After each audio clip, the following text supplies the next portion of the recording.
Hey guys, so this is my first video, and I'm going to review what it's like to be a part-time Lyft driver in the Inland Empire. Little background about me: I am 30 years old.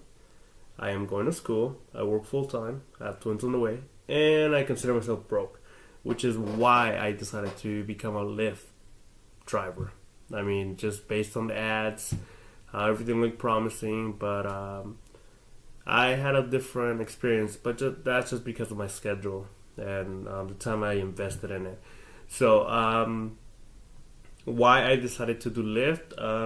Well, like I said, the ads got me. The ads really did get me. I'm an entrepreneur at heart, so I'm always trying my best to do something with my free time that will generate me extra income.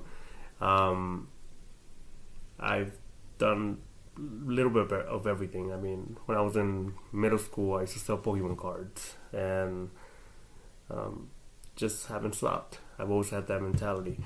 Um, but I signed up for Lyft back in July 2016, and I did have a few good days. I'm not gonna lie. There was, I guess, this event San Bernardino, and I did give one ride to a couple. They were pretty cool, and they did that generated like $50, so pretty awesome sometimes.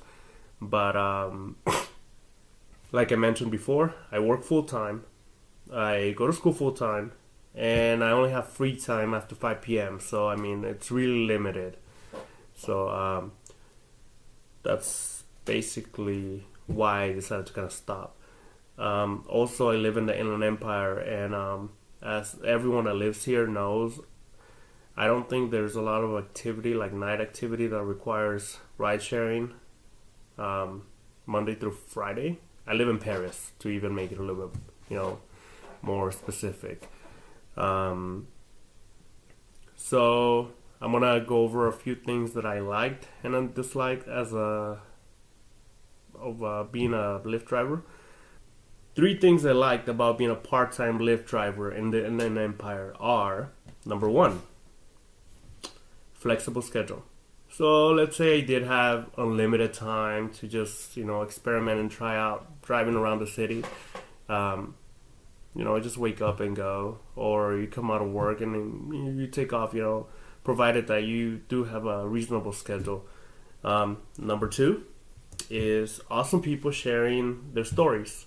So I did meet quite a few interesting people, and they did share a lot of good stories. One of them was very uplifting. So I mean, she knows who she is.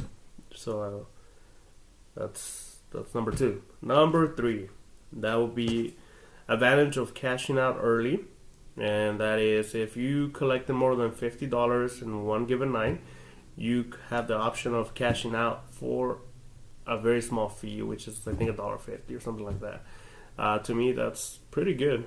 I mean, you give a few rides, you collect the $50, and now you're gonna cash out.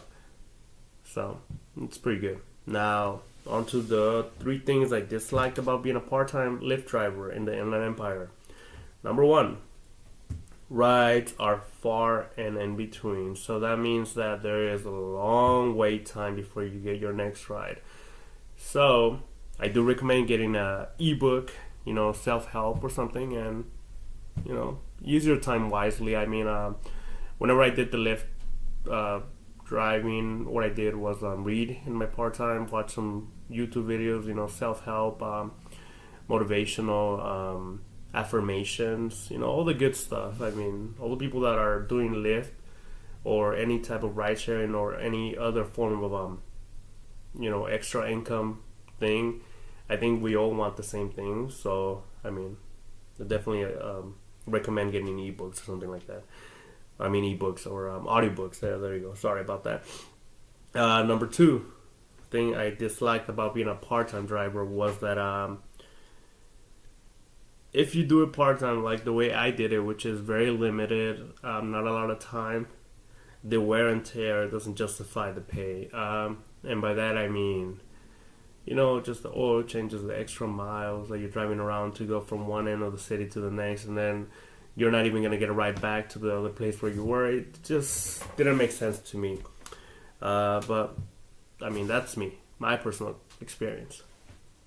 Number 3, the expectation did not meet the compensation. So, as the ads did say that you could potentially make, at least $500 on your spare time. Well, that is if you are in a very populated area, or if there's an event going on.